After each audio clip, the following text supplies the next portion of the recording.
નમસ્તે મિત્રો, જય સદારામ બાપા. હું છું દિનેશજી ઠાકોર, રાધનપુર તાલુકા પંચાયત પૂર્વ પ્રમુખ. અને ઘણા સમયથી આ ઠાકોર સમાજનું 16 મુદ્દાનું બંધારણ સમાજ દ્વારા જે નક્કી કરવા આવ્યું ઓગણજીની થળીએ, એમાં અમુક લોકો બંધારણને તોડી અને સમાજમાં વાહિયાત વાતો ફેલાવવા માંગે છે. એમાં વિક્રમ ઠાકોરને હું ખાસ કહેવા માંગુ છું કે ઠેંગણા દોઢ ફૂટિયા, તારા પ્રોગ્રામ ક્યાંય થતા નતા.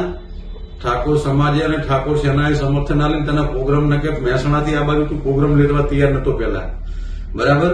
એટલે તારી મર્યાદામાં રહે, બધાને હુલિયે ચડાવી અને આખી આવડી મોટી સમાજ ભેગી થઈને 16 મુદ્દાનું બંધારણ કર્યું, લડા ઉડાડવા ફરી રહ્યો છે. હવે આ બાજુ પ્રોગ્રામ કરવા આવજે ઉત્તર ગુજરાતમાં, પાટણ સુધીમાં ક્યાં ખબર પડે તને આટલો મોઢે ચડાવ્યો, આટલો સહકાર આપ્યો, એટલે તું સમાજ ઉપર જ તારા ઉપર હમણાં પેલો સરકારની વાત આવી તો તે હમણાં સમાજ ભેગો કર્યો હતો. તારે આમ સમાજની જરૂર છે. તે કેવા પિક્ચર બનાવ્યા છે આ દાડા સુધી, છોકરાઓને દારૂના રવાડે કેળ્યા, પ્રેમના ગમમાં ખાઈ ખાઈને આવા તો તે પિક્ચર બનાવ્યા છે, આવા તે સોંગ બનાવ્યા છે, અને પાછો નીકળી ગયો સમાજની વાતો કરવા. મર્યાદામાં રહેજી, બરાબર? આ નતું બોલવું, પણ આ સમાજના તારે સમાજની ઇજ્જતની વાત આવીને આ કેવું પડે રહ્યું છે. એટલે તું તારી મર્યાદામાં રહેજે ને હવે પ્રોગ્રામ કરી બતાવજે, આ બાજુ તને ખબર પડે.